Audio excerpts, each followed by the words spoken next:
Queridos hermanos, al mirar una lista de resoluciones que la gente hace o que creen que son las más importantes para un nuevo año, pues no hay por qué sorprenderse de cuál es lo que está en primer lugar. ¿Se imaginan ustedes? Por supuesto que bajar de peso está en primer lugar. ¿Qué les parece? ¿Por qué será? Se cuenta que una señora entró al baño de su casa y se encuentra que su esposo estaba pesándose, ¿no? Encima de una pesa. Pero ella notó que él metía el estómago hacia adentro. Y ella dice, ¿y él se cree que eso le va a ayudar en algo? ¿No? Al otro día volvió a verlo en el baño, encima de la pesa, metiendo el estómago hacia adentro. Y ya ella no pudo soportar eso y fue sarcásticamente y le dice, ¿y tú crees que eso te va a ayudar? Él dijo, sí, me va a ayudar muchísimo, porque es la única manera en que yo puedo mirar hacia abajo y ver los números y saber cuánto peso. Hermanos, les quiero dar aquí una lista para que ustedes vean de las 10 resoluciones. No vamos a leer todo eso, pero bueno, ahí la tienen, ¿no? Bajar de peso, hacer ejercicio, algunos dejar de fumar, etcétera, ser una mejor persona. Pero fíjense que en el número 10 está el ser más espiritual. ¿Qué les parece? Ahora, no hay nada en la Biblia que hable ni a favor ni en contra de una resolución para Año Nuevo, pero sí la Biblia habla mucho de la disciplina y de la renovación que usted y yo podemos tener o hacer. Ahora, lo que sucede con todas estas resoluciones de voy a perder de peso, voy a ser una mejor persona, un mejor padre, esposa, etcétera, es realmente que cuando miramos a la motivación detrás de ella, algo no está bien. O sea, nos preguntamos, ¿dónde es que realmente está el enfoque? ¿Qué es lo que realmente nos mueve a todo esto? Y mayormente o generalmente lo que encontramos es que hay egocentrismo. Se trata del yo. Yo quiero verme bien. Yo quiero sentirme mejor. Y es por eso que no funciona. No funciona porque no hay ningún poder espiritual detrás de esas resoluciones. Aunque la disciplina física y intelectual y todo esto siempre traen buenos resultados, queridos hermanos, si la motivación no incluye lo que debe de incluir a nuestro Dios y para Él y por Él, pues entonces fallamos, fracasamos. No es una motivación correcta. No hay poder espiritual porque Dios no está allí, no es parte de nuestra razón por qué hacemos lo que hacemos. Y si Dios no es la motivación, mis queridos hermanos, si Dios no es el centro, entonces las resoluciones son en vano. Perdemos el tiempo. Miren, la palabra de Dios nos dice, este versículo posiblemente se lo sepa a todos los cristianos de memoria, ¿no? ¿No es así? ¿Cómo dice? Yo sabía que eso lo sabían de memoria. Todo lo puedo en Cristo que me fortalece. Pero quiero decirle que es uno de los versículos muy mal usados también. Porque aquí dice que todo lo puedo en Cristo, en obediencia a Cristo, en sumisión a Cristo, en adoración a Cristo, en servicio a Cristo. Es lograr todo lo que le agrada a Dios, todo lo que es voluntad de Dios y todo lo que nos fortalece a nosotros espiritualmente, hermanos, en Cristo. Ahora, ¿qué es lo que nosotros podemos darle a Dios? Bueno, no vamos a decir que solamente este año, esto es lo que debemos hacer siempre y para siempre. ¿No? ¿Qué podemos darle a Dios? Quiero compartir algunas cosas con ustedes. Primero, quiero hablar de nuestra fe. O sea, tenemos que brindarle a Dios fe. Y claro que no estoy hablando aquí de la fe, es decir, salvadora, cuando creemos en Jesucristo. Estamos hablando de la fe que estuvimos hablando en la escuela dominical. Una fe que crece, que debe ser grande, no ser poca, pequeña. Hermanos, esto habla de mirar hacia arriba, de tener un enfoque en nuestra relación con nuestro Dios. Miren cómo dice la palabra de Dios en Hebreos, dice, y yo sé que ustedes conocen este texto, dice, es pues la fe, la certeza de lo que se espera, la convicción, absoluta convicción de lo que no se ve. Ya usted ve por medio de la fe la bendición de Dios, las promesas de Dios, porque por ella alcanzaron buen testimonio los antiguos y ustedes, nosotros también, porque mirando de esa manera, con esa fe, nos movemos a tener una vida de testimonio. Pero dice también a continuación que por la fe Enoc, traspuesto para no ver muerte, y no fue hallado, dice, porque lo traspuso Dios y antes que fuese traspuesto tuvo testimonio. Antes tuvo testimonio de haber agradado a Dios. Hermanos, la fe de Enoc lo llevó a tratar a él, lo llevó a actuar de manera que agradara a Dios y por lo tanto fue transportado al cielo sin ver muerte. ¿Qué les parece, no?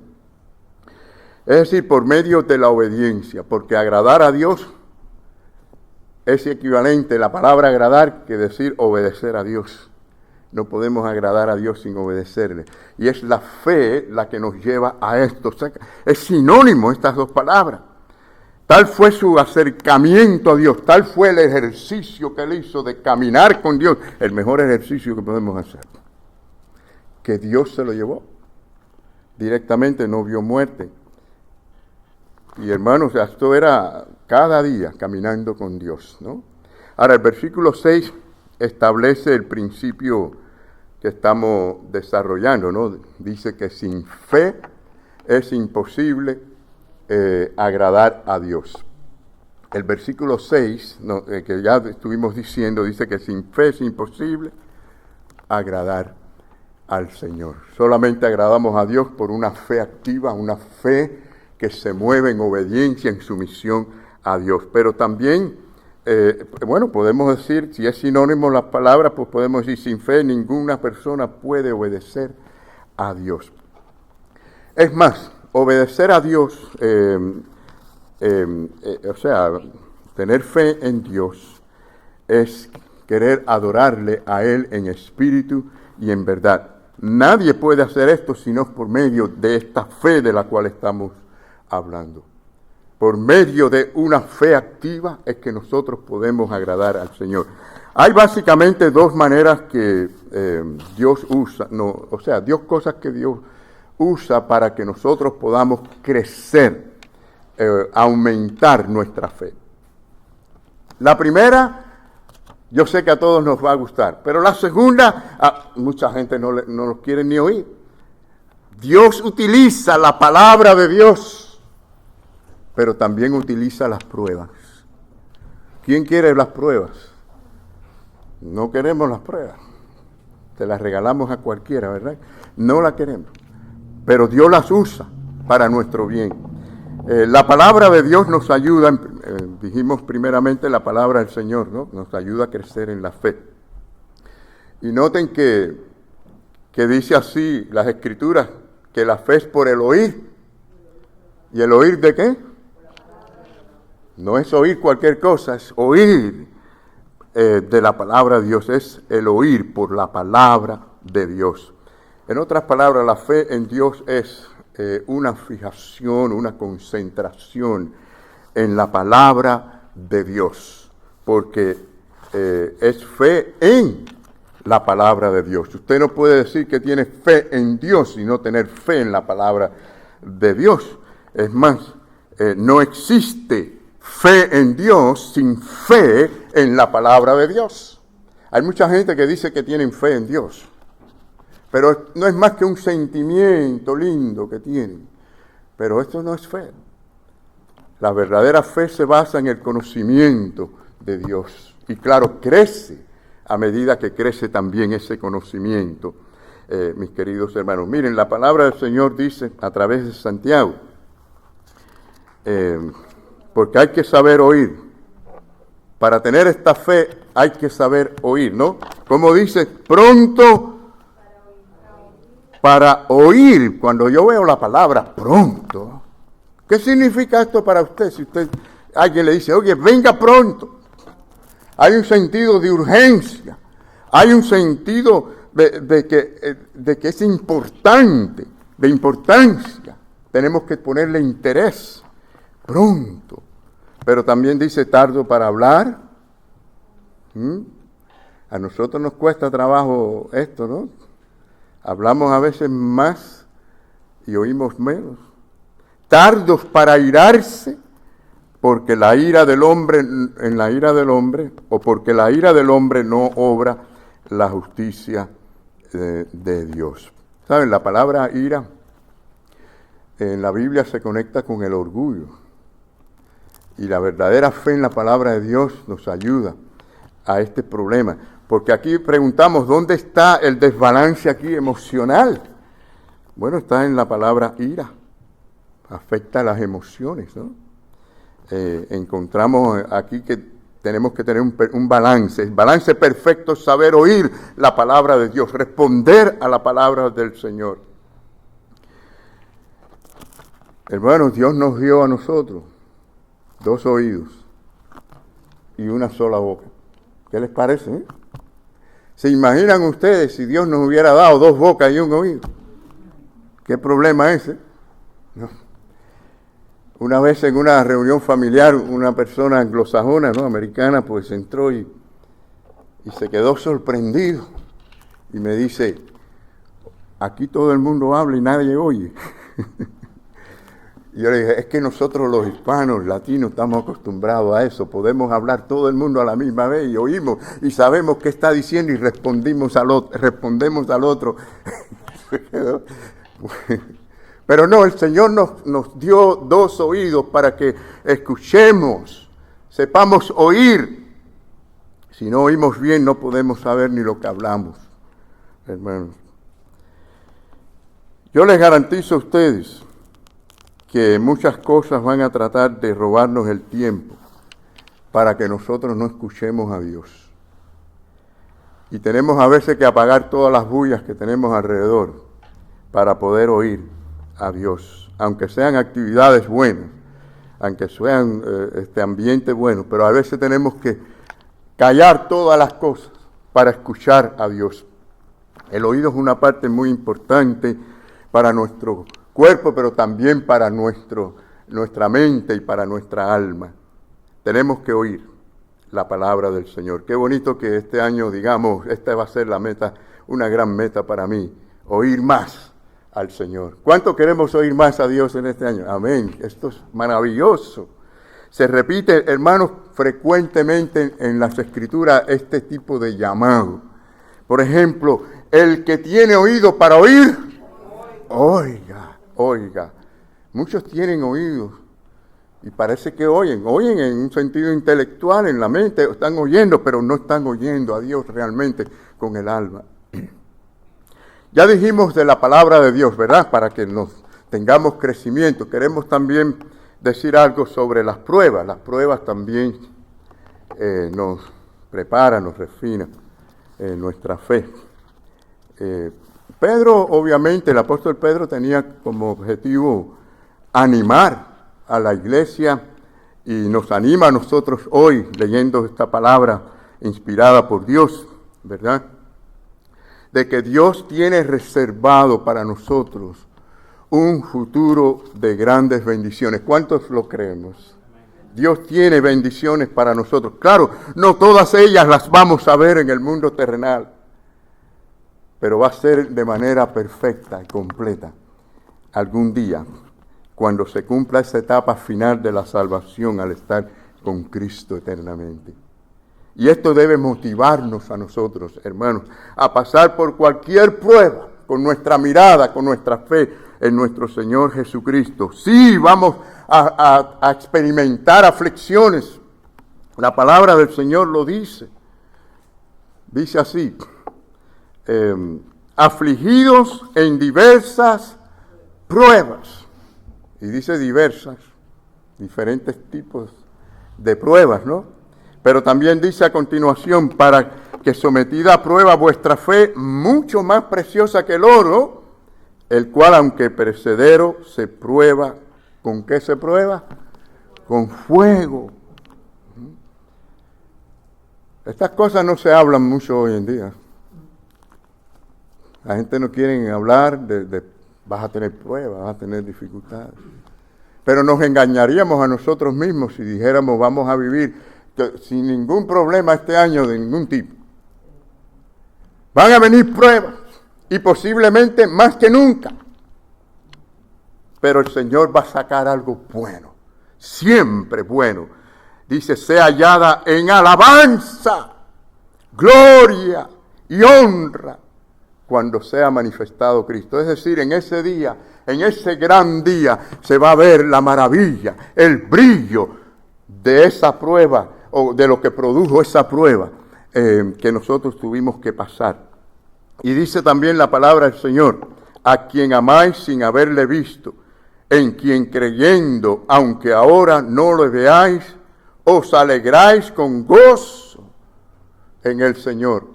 Dice el versículo 8, el versículo 9, obteniendo el fin de vuestra fe, que es la salvación de vuestras almas. Es decir, hay que tener ese optimismo mirando hacia esa vida gloriosa que nos espera. Caminamos en ese gozo, en esa alabanza al Señor. Así que, hermanos, la vida va a traer penas, va a traer dolores, desilusiones, pero podemos regocijarnos en medio de ellas, ¿sí o no? Claro que sí, porque todo lo podemos en Cristo que nos fortalece. Cuando comprendemos estas enseñanzas, entonces nosotros conocemos quiénes somos y para qué estamos. También las tribulaciones son difíciles, ¿verdad? Todas son difíciles. El versículo 6 lo vimos. Sin duda el apóstol tenía dolor. Pedro tenía dolor en las pruebas. Sabía cuán pesar, cuán difícil eran estas pruebas. Traen dolores físicos, sufrimientos, angustia mental, espiritual o emocional, pero confiando en el Señor, con la mirada puesta en Jesucristo, siempre saldrá algo bueno de allí. Él había aprendido a ver todas las cosas desde el punto de vista divino, desde el punto de vista de la eternidad. También ya dijimos que las tribulaciones van a ser variadas, ¿no? Diversas pruebas. Pruebas que algunas de ellas afectan a uno personalmente, otras al matrimonio, a la familia, a los hijos, de diferentes tipos de pruebas que vamos a tener en el trabajo, pruebas que se nos presentan en el lugar de trabajo. Pero saben, hermanos, Dios conoce todas las cosas, ¿sí o no? Él conoce tu preocupación, Él conoce tu dolor. ¿Y a quién más le va a importar que a Él? Él te ama más que cualquier otro ser en el universo. Y eso debe animarnos a nosotros y verlo a Él como un Dios que nos ama y que quiere algo bueno para nosotros. Él conoce nuestro sufrir, cada dolor, cada pena, cada preocupación también. Sí, por lo general pensamos en ese momento que ya no tengamos pruebas, pero vendrán pruebas en esta vida. Y termina una y comienza a verse otra. Y a veces sucede que vienen varias a la vez. ¿No es así, hermanos? ¿No es esa la experiencia? Que caen todas juntas. Diversas pruebas. También las tribulaciones refinan la vida espiritual. Lo que purifica el oro es el crisol, ¿no es así? Es decir, el acrisolador lo calienta el oro en una caldera grande, y hasta que ese oro se hace líquido. Pero ¿qué sucede, no? Que el oro pesa más que todo lo que le llaman escoria, todo lo que no es oro. Y todo lo que es escoria, como ellos dicen, pues sube a la superficie. Y vamos viendo cómo el acrisolador con paciencia va quitando toda esa impureza, la va limpiando. ¿No es así lo que hace el Señor con nosotros en las pruebas, hermanos? Esto es maravilloso. Dicen que cuando ya el oro es puro, 100%, el acrisolador puede ver su propia imagen al mirar allí dentro de la caldera, porque es como si fuera un espejo. Y Job habló de esto. Job dijo, mas él conoce mi camino. Él conoce las pruebas, las dificultades. Y dice a sí mismo, me probará. De todas maneras, en este mundo hay aflicciones para todo el mundo. La diferencia es que nosotros tenemos la bendición de que la mano de Dios está allí en medio de eso, para un bien, para obrar para bien de nosotros. Dice, me probará. ¿Y cómo saldré? Dice Job, como oro. Maravilloso, hermanos, cuando no importa las pruebas que vengan, yo sé que son difíciles y nos sacuden y nos pasas como decíamos hoy en la escuela dominical, como a Pedro cuando caminó en las aguas, que empezó a hundirse, flaqueó en la fe, ¿no? Pero sí, vemos una bella comparación aquí del acrisolador con nuestro Dios, que está haciendo esa limpieza, está depurando pacientemente nuestra fe. Así que vamos a pasar por el fuego de las pruebas, pero esa fe vale la pena porque va a ser para bendición nuestra. Las pruebas en la vida del cristiano tienen un propósito, mis queridos hermanos, para hacernos a nosotros mejores cristianos, mejores hijos de Dios, mejores siervos. En segundo lugar, le podemos ofrecer a Dios nuestra santidad. La Biblia también nos habla de la santidad de Dios y la santidad que debemos nosotros tener y reflejar en nuestra vida. Dice la Biblia, sino como aquel que os llamó es santo, sed también vosotros como santo. ¿En qué? En toda vuestra manera de vivir. No cuando algunas veces, no siempre. Siempre. Ser santo porque nuestro Padre es santo. Dice, porque escrito está, ser santo, porque yo soy santo. Dios está diciendo aquí indirectamente, yo moro en usted, y porque estoy dentro de ustedes en mi espíritu, ustedes van a desear ser santos, van a querer ser santos, y yo les voy a ayudar a ser santos. Hermanos, Dios no nos pediría algo que nosotros nunca podamos hacer. Todo lo que Dios nos pide, podemos cumplirlo. Y por eso dice la palabra misma lo que dijimos al principio, todo lo podemos en Cristo, que nos fortalece. Y dice el versículo 17, y si invocáis por Padre a aquel que sin acepción de persona juzga según la obra de cada uno, conducíos entonces, dice la palabra, en temor todo el tiempo. Todo el tiempo. A veces que uno mira la vida de algunas personas y dice, ¿de verdad que no tienen temor de Dios? Conducíos en el temor todo el tiempo de vuestra peregrinación por este mundo. Ese temor de Dios nos ayuda a la santidad. Nos ayuda a la santidad.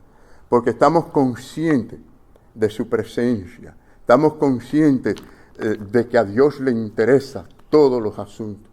Y cuando hay este temor, de verdad hay un amor que no queremos ofender a Dios.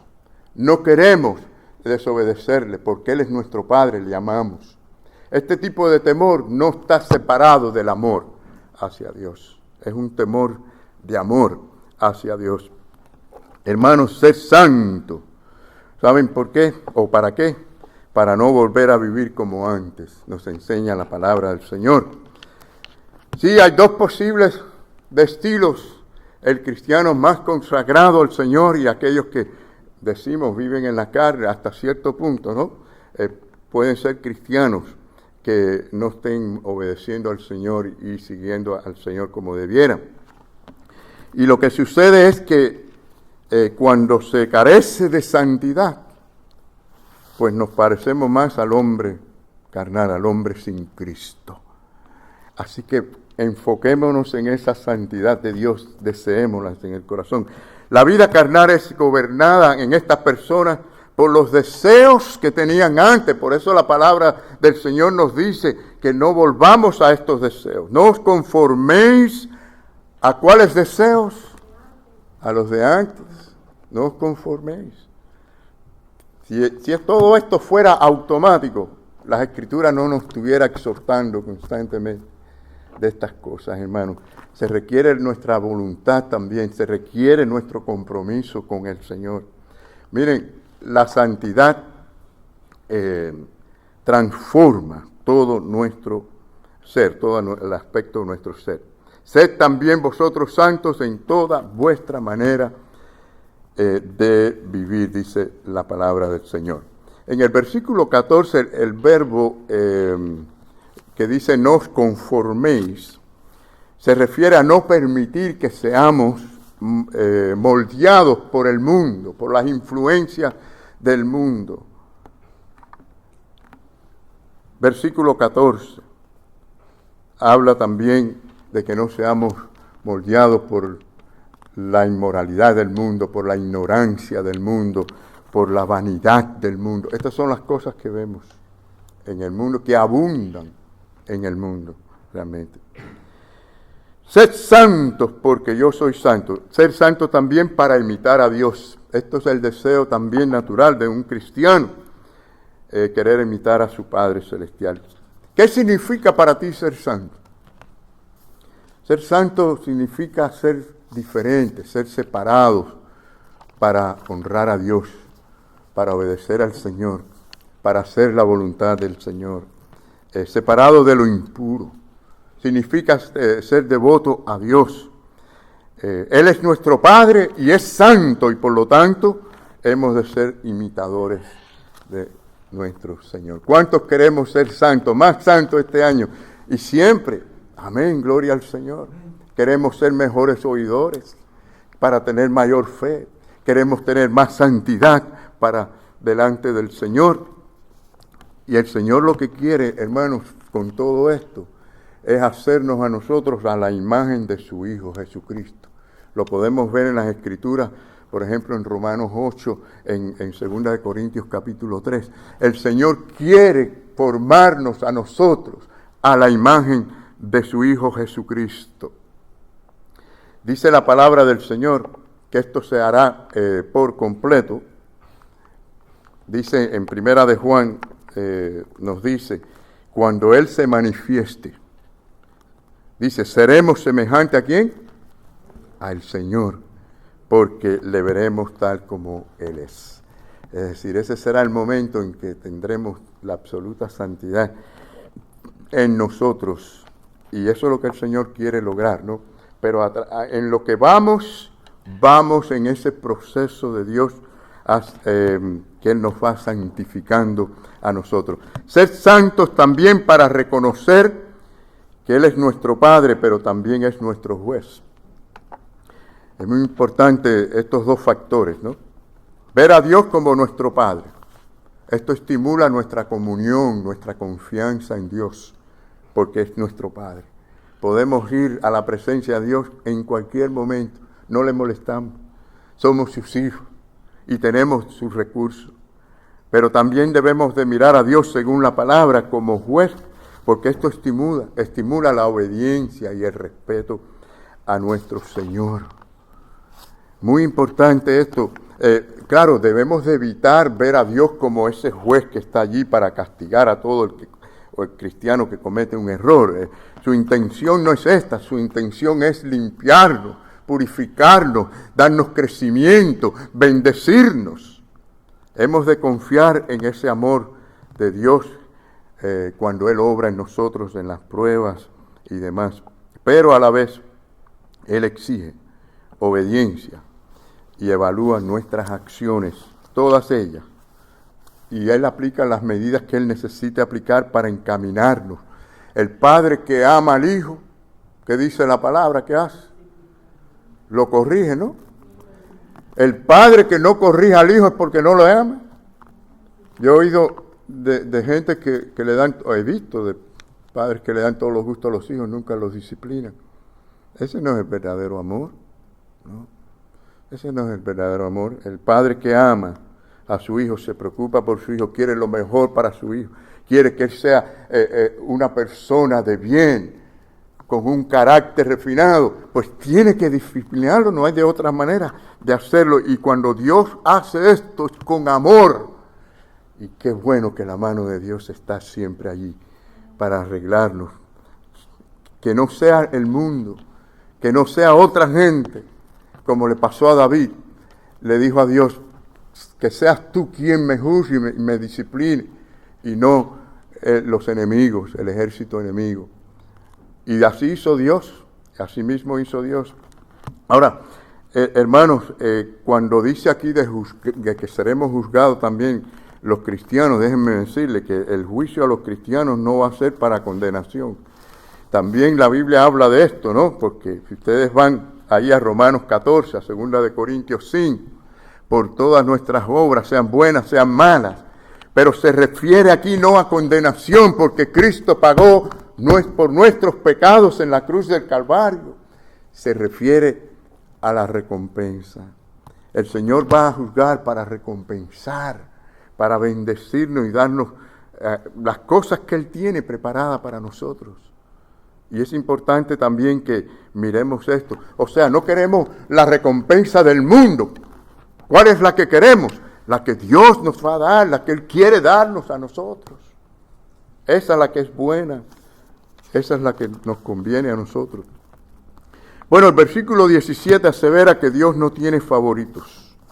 Él les desea a todos por igual la santidad. Esto no es para los pastores, para los diáconos, para ciertos líderes. No, cada hermano creyente es llamado por el Señor a santidad. Pero también para que no andemos en ceguera espiritual.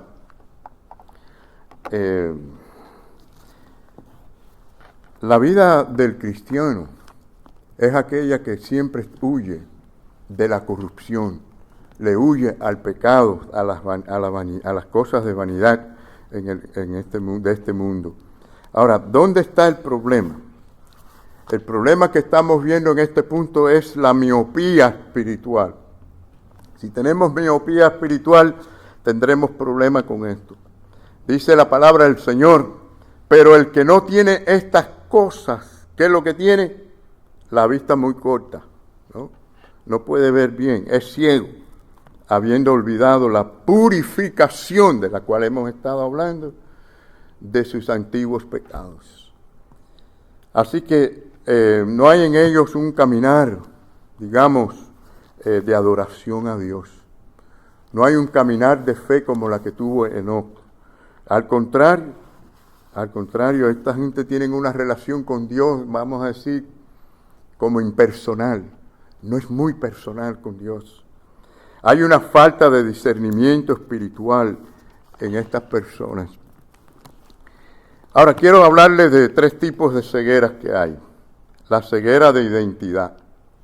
Cuando nosotros perdemos esto, hermano, entonces la gente no ve realmente que somos quienes debemos de ser. ¿Cuál es nuestra identidad? Nuestra identidad es que seamos cristianos como el Señor Jesucristo. Saben que cuando dijeron cristiano por primera vez, lo dijeron como de burla, ¿no? En Antioquía, porque se parecían a Cristo en la manera que hablaban, que enseñaban, que actuaban. Es decir, sabemos que tenemos la identidad en cuanto a lo que es nuestra posición, porque en Cristo estamos justificados, limpios delante de Dios completamente. Pero también tenemos que ver la identidad en cuanto a la práctica, que la práctica se parezca a nuestra posición delante de Dios, que estemos también limpios delante del Señor. Si lo que soy en Cristo, si lo que yo soy en Cristo no moldea mi identidad, hermanos, según la palabra de Dios, entonces voy a vivir con otra identidad, que no es la que debo tener. ¿Se da cuenta que todo se trata de un crecimiento espiritual, de una relación íntima con Dios, de un acercamiento a Dios por medio de su palabra, por medio de la oración? Estas cosas le dan vida al cristiano. De lo contrario, la vida cristiana, ese otro tipo de vida cristiana es un aburrimiento. Y de verdad no es vida. No es vida. Para muchos la identidad está arraigada a los logros. Se ven, ¿quiénes somos? Yo soy fulano tal, yo tengo este doctorado, yo tengo esto otro. En términos de las cosas materiales, en términos de lo que hemos alcanzado en este mundo, y no en términos a la gracia de Dios, a lo que Dios ha hecho en nuestras vidas, para cambiarnos, para hacernos más semejantes a nuestro Señor Jesucristo. También la ceguera del tiempo. ¿Por qué la ceguera del tiempo? Porque no ven lo que Dios quiere hacer aquí, ahora, en nosotros. El versículo 3 de Primera de Pedro, capítulo 2, dice: todas las cosas que pertenecen a la vida y a la piedad nos han sido, ¿qué? Dadas por su divino poder. Algunos interpretan esto como que esto es para la vida futura eterna. Por eso quiero hacer el énfasis aquí y ahora, en lo que estamos viviendo, la vida y la piedad.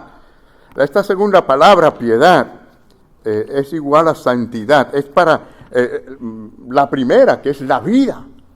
O sea, para el tiempo en que estamos viviendo nosotros aquí. La palabra griega en el Nuevo Testamento para piedad es un sustantivo que no se encuentra en el resto en el Antiguo Testamento, y aparece 15 veces en el Nuevo Testamento. Básicamente significa semejanza a Dios. El piadoso es uno que busca ser semejante a su Padre, a su Señor. Semejanza a Dios o hacia Dios. La piedad se deriva de una unión vital con nuestro Dios justo. Significa una actitud correcta delante de Dios. Cuando el apóstol Pablo, el apóstol Pedro, hablaba estas cosas, él pensaba en la piedad que debemos tener nosotros hacia Dios. Es decir, las pruebas deben producir un acercamiento más íntimo con nuestro Señor. La vida piadosa es la que honra a Dios desde la conversión hasta el día en que entremos en la eternidad. Uno de los pasajes favoritos míos es precisamente Gálatas 2:20. ¿Cuántos lo saben? Gálatas 2:20. Con Cristo estoy juntamente crucificado, y ya no vivo yo, mas vive Cristo en mí. Esta es la vida del cristiano, ¿no? Y lo que ahora vivo, aquí en este cuerpo, en la carne, lo vivo en la fe del Hijo de Dios, el cual me amó y se entregó a sí mismo por mí. Y la tercera ceguera, hermano, es la ceguera que produce este vacío, ¿no? Es la ceguera del proceso de Dios, que no entendamos cuál es el proceso que Dios está llevando a cabo en nuestras vidas, ¿no? El apóstol Pedro, él dice acá: añadir a vuestra fe, ¿qué cosa? Virtud. Miren cuál es el proceso de Dios, todo lo que Él quiere añadir a tu fe. Es algo maravilloso. Quiere añadir a nuestra fe virtud, a la virtud conocimiento, al conocimiento dominio propio, al dominio propio paciencia, a la paciencia piedad, a la piedad afecto fraternal y al afecto fraternal amor. ¿Quién dice amén? Amén. Gracias, Señor, porque tú quieres todo esto en mí. Ay, pero tenemos que someternos al Señor a que Él haga esta obra en nosotros y desearla. Nos ha llamado a pasar por un proceso de constante trabajo, crecimiento, confesión, arrepentimiento. Todo esto lo hace el Señor para nuestro bien. Y sepa que en este mundo físico o espiritual, los vacíos no quedan vacíos para siempre. Realmente, por ejemplo, usted hace un hueco en la tierra y ese hueco no queda vacío para siempre. O se llena de agua o se llena de hojas. Queridos hermanos, si no vivimos siendo moldeados por Cristo y su palabra, pronto ese vacío se va a llenar de otra cosa. ¿Me están entendiendo? No hay alternativa. O llenamos nuestra mente con su palabra constantemente y nos saturamos con ella, o otra cosa va a venir y tomar ese lugar. No piense que va a quedar en un término medio. En tercer lugar, nuestra alabanza al Señor. ¿Cuánto le queremos ofrecer alabanza al Señor? Amén, gloria al Señor. La alabanza comienza con la voluntad, mis queridos hermanos. Usted tiene que desearlo. Alabar al Señor, ¿no? Dice el salmista, bendeciré a Jehová ¿en qué? Todo tiempo. Su alabanza estará de continuo en mi boca. Usted no tiene que cantar para alabar, ¿no? Usted puede alabar al Señor con palabras, pensamientos, ¿no? Es una actitud que refleja una determinación de regocijarnos, pase lo que pase en nuestra vida. También la alabanza afecta nuestra emoción, ¿sí o no? Cuando alabamos al Señor, si usted está triste, usted se siente gozoso cuando alaba al Señor. ¿No le ha cambiado a usted la actitud cuando empieza a alabar al Señor? Claro que sí. Es Jehová, en Jehová se gloriará mi alma. En Él, en la alabanza a Él nos gloriamos. David alababa al Señor, no solamente porque era lo correcto para hacer, sino porque Él se gozaba en hacerlo, ¿no? La alabanza se extiende también a otros. Es contagiosa, ¿no es así? Si usted es una persona que alaba al Señor, usted va a contagiar a otros. Dice, lo oirán los mansos y se alegrarán. Engrandeced a Jehová conmigo y exaltaremos a una su nombre.